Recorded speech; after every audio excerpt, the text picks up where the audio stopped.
Hey, I'm Layla, your friendly neighborhood process specialist, and today I want to help you get through the overwhelm of picking out the right SOP tool for your small team. Because ultimately, looking for SOP help is like looking for fitness help. You could be looking for a gym, or maybe a therapist, or maybe a food plan. There's so many different ways you could solve the problem of fitness, just like there are so many ways to solve the problem of creating SOPs. When it comes to SOP tools, there are 4 categories I use with my clients to help them understand the lay of the land. The 4 categories are words and whiteboards, training, automation, and work management. All of the tools you hear about online for organizing your business systems and creating standard operating procedures, they're going to fall into one of these 4 categories. The tricky part is they're not going to tell you that out loud. You see, the marketers in each of these categories is being hired to make you believe that our category is the best one and all the rest of these suck. And, marketers are very good at what they do. So if you're feeling confused about whether you should use Tango or Scribe or ProcessDriven or ChatGPT or Word documents or Notion or ClickUp or SmartSuite, blah, blah, blah, blah, blah. If you feel like that is a normal reaction to the noisy ecosystem we're in. So having worked with over 2,000 small businesses myself, in this video, I want to outline what I view to be the pros and cons of each of these categories, as well as some of the industry leaders in each of these categories. So hopefully by the end of this video, you can stop worrying about the which software is right for me distraction and get to the core work of actually writing down those standard operating procedures to make your business easier to run. So with that preamble out of the way, let's get into the first category. Our first category of SOP tool is the words and whiteboards category. This is your casual, everyday tool that you already have access to that will allow you to capture some kind of sequential series of events. At the most basic level, this could simply be a Google document where you outline the steps to do a particular thing in your business. I actually cover this inside this video where I give away my SOP template for Google Docs. For folks that prefer a more visual flow as opposed to written text documents, in this category also falls any kind of whiteboarding or process mapping tools. At a basic level, this could be a physical whiteboard you have in your room, or if you're a little bit fancier, it could be something like what you see in this video here, where I'm using Whimsical to map out a process. You could also see people using dedicated process mapping software such as Puzzle here, or even a simple ChatGPT prompt, where you're prompting ChatGPT to write your SOPs for you and remind you of how to do common things. You can learn more about AI and SOPs in this video up here. But the key unifying factor about this entire category is it's making use of things you already have access to, something you are already using, like a whiteboard. You just start telling the story of how to do things in your business on that medium. I wanted to start with this category because, well, first, this is our simplest option for writing down how we do what we do. We grab a tool we already have and put stuff into it. But also, this is the easiest tool for your users. When it comes to creating an SOP, there's going to be a lot less overwhelm if you're giving them a tool that they're extremely familiar with. Everyone is familiar with writing, I would think, and pretty much everyone is going to be familiar with Word documents or Google documents or a whiteboard that you might already be frequently using. The familiarity is a huge advantage to you when it comes to getting SOPs written by your team because they're not so intimidating. So when it comes to words and whiteboards, that is the easiest to create option, and updating is just as easy. You're not going to have a bunch of pushback and intimidation from your team members going in and actually working on those SOPs because very few people in this day and age are going to be terrified of writing on a whiteboard or terrified of updating a Word document. Moving on from creating and updating, I want to talk about organization because this is where Old Faithful really shits the bed a little bit. When it comes to organizing physical whiteboards or Google Docs, it can quickly become a mess. When you have a small team, let's say of 5 to 10 employees, you're easily going to have 200 different standard operating procedures for all the little things you do throughout the year. 200 Google Docs or 200 pages of one big Google Doc or 200 screenshots of a whiteboard. At those numbers, this can become a very unwieldy option. And so this is really the Achilles heel of our words and whiteboards area. It's great to start, it's easy to update, but in terms of organization, it really struggles as you move beyond your first few SOPs. But it's not all bad news. If we move forward to our next category of comparison, which is pricing, it's hard to beat the words and whiteboards category because You already have the thing by definition. You can't beat the cost of these programs. Assuming your team is already using Microsoft, you've got OneNote right there. If your team is already using Google Drive, you've got a Word document right there. Whatever it is you are already using, this is all about just leaning in and putting your SOPs in that spot. But when you are trying to build a process-driven organization, you want to have a team that is following procedures, writing procedures, creating templates, automating their work. You want a lean, mean, systemized machine. You need to have an ecosystem where each person on your team is able to edit, adjust, and contribute to your collective team productivity system, which is a mouthful, but hopefully you know what I'm saying. That kind of contribution can only happen if your users have access to your tools. And frankly, you're more likely to give them access if it doesn't cost you your firstborn child in order to give them the access. This is where words and whiteboards are wonderful. Whether we have 1 marker or 2 markers or 3 markers or more, we're not adding a lot of cost here to let multiple people write on this whiteboard. I already have the markers. Same with your Google Docs and Word docs out there. You already have access to those tools, so you're not going to be reluctant to give access to every member of your team, which is a huge hurdle that you don't have to worry about with words and whiteboards. Now, speaking of access, this ties right into our next category, which is collaboration. How exactly do you use these tools to work together? What is the bias or the normal way of using them? Well, I kind of just demonstrated. When it comes to a whiteboard, if I have this in our team office, the expectation is we are all grabbing markers and we are working on this whiteboard. That's just kind of the normal way of doing things. Same goes for a digital whiteboard or your online Word documents. It's normal or even expected that you would have multiple people in here typing different information or commenting back and forth with each other to make this standard operating procedure work together. Collaboration over your processes, which is what we want if we want processes that actually stick. We want people to work and contribute towards them. That is baked in to these tools. It's an assumed thing. No one has to ask permission to do that.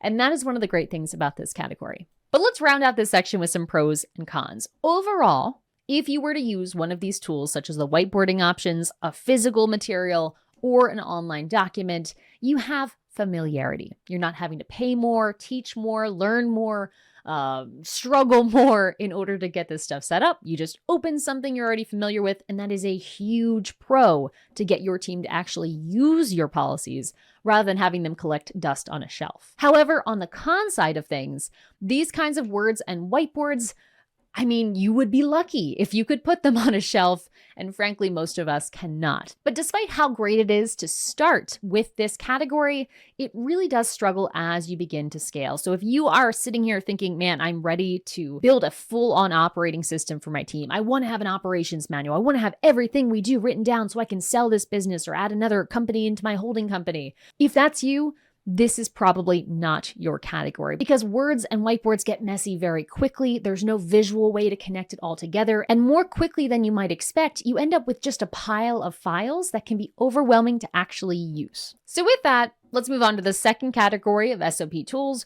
which is the training category. Training is where you will find all of the SOP tools that preach the ability for you to quickly educate another person. Most often, as you might guess from the name, these kinds of training tools are used for new hire training or for upskilling existing talent. While training tools in the process arena tend to really market themselves as the way to write your SOPs and define your process, you can think of training tools almost like online courses that you are able to build for your organization. They communicate a thought, an idea, writing, or video in a way that's built for consumption. At the most basic level of this training tier, you will find tools like Loom, which allow you to record your screen, create videos, and then share them with other people using a link. To get a bit fancier than what Loom can do with just video recordings, there are also tools like Scribe and Tango, which both record your screen and create annotated screenshots to share whatever information it is that you want to share. Both of these tools are generally best done desktop. However, I really can't talk about process documentation and training without talking about the most well-known name in the space,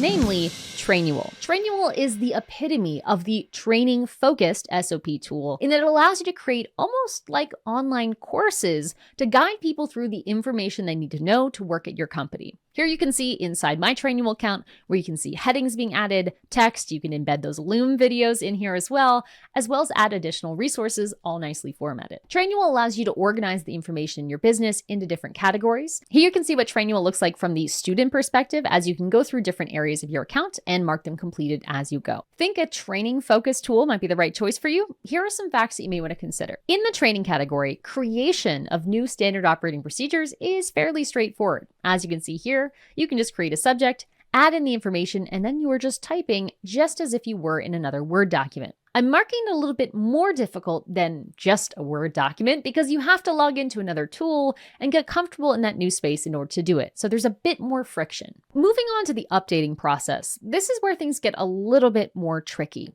When it comes to anything in the training space, there's this kind of assumed collaboration flow that is one way. Meaning there is the trainer and the trainee. There is the mentor and the mentee. There's a teacher and a student. And that's kind of how the software feels when you're in it. Your average day-to-day team member is not typically going to have the ability to make any updates or changes to your training materials, which makes sense for training. But when it comes to your standard operating procedures of how your work actually gets done, it is a recipe for disaster. If we're trying to build a process-driven company, the absolute last thing we want to do is have a go-getter employee realize, ooh, that SOP is out of date, and then ask them to jump through hoop after hoop after hoop to request the ability to fix it. And that is kind of the problem with this training space. When one person creates a Loom video, only that person owns it. When one person creates a scribe, you can share it, but it's really someone else's baby. When one person creates a Trainual area and they are the leader of that playbook,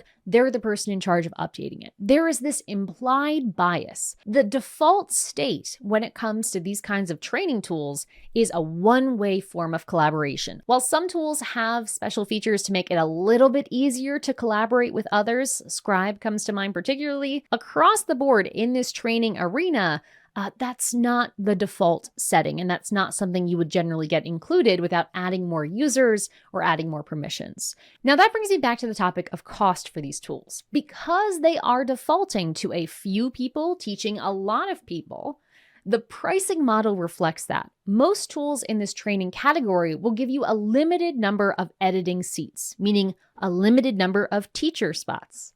And often you can have unlimited viewers, amazing, but that's not necessarily what we want when it comes to SOPs. We don't want passive consumption of our processes. We want people editing, changing, adjusting. We want two-way relationships with our processes. And so if you have a small team, you're generally not going to have a high cost for these kinds of training tools. You might only have 3 team members. All 3 can get in there, no problem. But as you grow to a 30-person organization and you want all 30 to be in there as teachers, this can become a very expensive category for you because you're kind of breaking the model for what these tools are often made for, which again is that training approach. However, to end us on a positive note, the plus of this training category is you're generally going to get the most beautiful experience of any of the tools out here. Because you are essentially building online courses for your internal company, you can polish this up to look as beautiful as any online course you can find on the marketplace. The second pro of the training arena is because it is so structured generally within the tool and so simple, it's really easy to copy and paste. And most tools in this arena do this beautifully, either for free through their marketing, as you will find in tools like Scribe, or in paid or premium formats, as you will find inside of Trainual, where they have their marketplace of playbooks that you can steal for yourself. Will this mean you never have to build a process for yourself? No, but can these provide sources of inspiration to give you a running start? Sure. All of that boils down to some pros for this training category. Now, switching over to the con side of things, most people who watch my videos are a small business or a small team operator. You are in charge of a team of 3 to 50 people, maybe a little more, maybe a little less, and you are trying to get shit done. If that is you, one of the cons you will experience in this arena is that you are not training that often. Sure, you could use a training tool to capture your standard operating procedures, but that whole model of here's my trainer guru teaching these new hires what's up, that's not something that you're going to be experiencing that often in your business. You might be hiring 5 people a year, not 500. And it makes it hard to justify using a training tool for SOP documentation rather than some of the other options here, because you're going to spend a lot more time working on your processes than training people on it in an agile small team environment. The other con is because the training tools are so feature poor, meaning they're such simple pieces of software, there are just so many options out there. So it's very hard to justify spending a lot of money in this category because you could just create your own membership site, private to just your company, call it ProcessDriven University, offer it to your employees for just a fraction of the cost of any of the training process tools out there. So again, mixed bag. So if you do decide to go this way and you want to cut down on the costs, that would be a very inexpensive way to cut corners and still get this kind of training environment, again, for the fraction of the cost. Just Google free membership platforms and then use that membership platform internally and you will save a butt ton. That is a technical amount, by the way, butt ton. Our third category of SOP tool out there is the automation category. And this is where you're creating tools that not just tell you what to do, but do portions of it for you. These are kind of like the watered down small business version of enterprise resource planning tools, where you can build out a full interface, type some things in, and bam, magic happens. These tools that balance both automation and documentation are particularly powerful, but the one that really has led the market from my point of view is ProcessStreet. And I really wanted to show you behind the scenes in this one, but my pro trial was kicked out before this video. So we're just gonna look at the front of the website here and I'll talk you through it. ProcessStreet's interface actually looks a lot like what we just saw in Trainual, but one key difference is in place, in that when you're working through a process here, you're not just tracking course completion, saying, yes, I read this. You're actually interacting with tasks and actions. And when we check certain boxes, fill in pop-up forms like the one you see over here, you can actually trigger actions to happen on your behalf using the data you type in. For example, we could have this step here saying collect client details. We fill in the form. When we click submit, we could have it send an email and create a Google Doc and this and that and the other. The ability to not just say what needs to happen with clear instructions, but also assign it to a person and automate parts or all of that activity, that is the power of this process automation space. While ProcessStreet might be the leader in this particular section and subcategory, one to watch, an up-and-comer in this arena, would be SmartSuite, which kind of does a similar thing in allowing you to define a workflow, albeit in a bit more of a flexible way. But through their automation features, you can have a similar effect through having different actions trigger by button clicks or other kinds of macros. You can learn more about SmartSuite in this video up here. But with all of that power, you might be thinking, okay, this is probably going to be hard to set up, right? And you would be right. Of all of the tools out there, when it comes to setting up a new SOP, defining a full process and procedure, this is going to be your most challenging path. However, even though this is the most difficult process to create, it's still not that hard. Like if you have basic tech skills, you'll be fine. What I mean by difficult is just that you should probably plan about 10 to 20 minutes extra versus what you would in opening up a Google Doc. So difficult, but not mind-meltingly hard. However, when it comes to updating, this is where I do think there is true difficulty to maybe worry about. Again, we want to build a culture on our team of team members updating and adjusting SOPs. And much like our training category, the automation category is kind of biased towards having as few cooks in the kitchen as possible, which makes sense. If you're going to automate sending emails to clients or preparing contracts, you probably don't want everyone and their cousin in there messing with your recipe. Because of that, updating these tools is not something I would suggest you encourage your low-tech team members to dabble in. It's just a little bit more complicated than updating something on your written whiteboard. However, to continue the streak with what we saw with training, the organization of these kinds of automation tools is generally impeccable. Now, if we set aside the tech intimidation potential, there is still some silver lining here in that when we are using this kind of process automation tool, I mean, not only is it automating, which is beautiful and nice to have all in one, we're also able to organize things quite simply. For tools like ProcessStreet, this is going to be having everything organized into libraries and processes. For tools like SmartSuite, that'll be solutions and databases. For the pure automation side, tools like Zapier and Make, you can use folders. But across the board, the automation arena is very good at showing you how everything connects together. I mean, you can even see in this simple demo right here how we're using 1, 2, 3, 4 different pieces of software in this one process, but it's all brought together in a very logical way. That's what you can expect across this automation realm. Unfortunately, not all expectations when it comes to the automation arena are quite so good. Because when it comes to the cost of these automation tools, you're going to see a ratchet up from what we've been used to in the training and the whiteboards arena. For most tools in this category, when you have 3 or fewer people, you are having either a very low cost or a free cost to use the software, such as the case of SmartSuite, which makes this really affordable to get started, just like with training. But just like with training, when we scale this up, if we really want to allow our team members to get in there, get access, interact with our process, which again, we want to do for SOPs, this is where it gets a bit more challenging. Most tools in this arena will charge by user. So while you could have many viewers, usually for free or very low cost, having people be able to edit a process is going to cost you. Or in the case of ProcessStreet, it'll just be a premium monthly subscription with unlimited members. But either way, you're looking at a hefty price point compared to what we are considering in the other categories we looked at. And so you will be nickel and dimed or pay a premium like you see in ProcessStreet in order to get that full access for everyone. So to round out automations, major pro is you are able to get some things done without human intervention. The ability to automate, I mean, that's just awesome. And there's a reason why they charge a premium for it. It is certainly cheaper to hire a software than it is to hire a human. The other advantage is this automations area typically will have marketplaces, just like we showed inside of Trainable marketplaces, and it will be very easy for the user, just like what we saw in the training realm.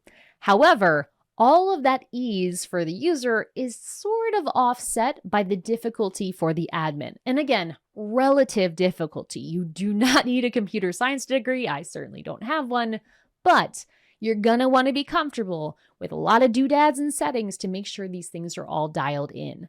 Now, last but certainly not least, we have what I would consider the Goldilocks solution in this space, the category of work management software. You might also hear this called project management software. Work management software is a spot where you can organize both tasks, information, and people all in one general, flexible tool set.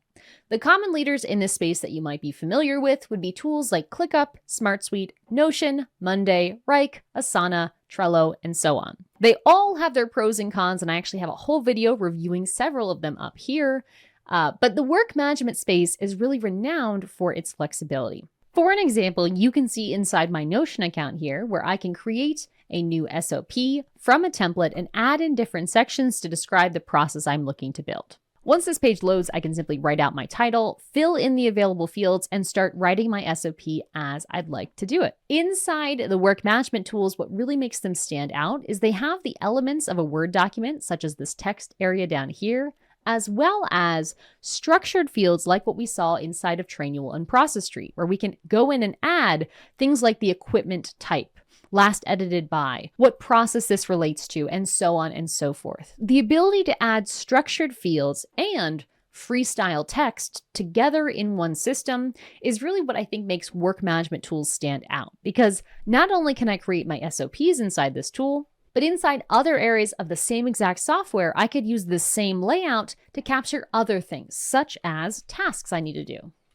And this ability to mix both tasks and process all into one platform is what really makes it powerful. Now, when it comes to the work management category, creation and updating both fall in the average arena. If you are already using a work management tool for your tasks, you might say these are in the easy arena, but we do need to have some basic skills in our software of choice to go through this. However, it's nowhere near as complicated as setting up automations or managing the version history on a training course. And so I would put that about middle of the rung. When it comes to organizing your work management tool, it is extremely flexible. So if you don't know what you're doing, you will end up with a mess just like you have on the words and whiteboards area. However, over the last 7 years, I have worked with thousands of clients on work management setups, and I can attest that if you have a good structure in place, a good hierarchy of information, you can absolutely scale up these work management systems to be almost as organized and almost as easy to keep clean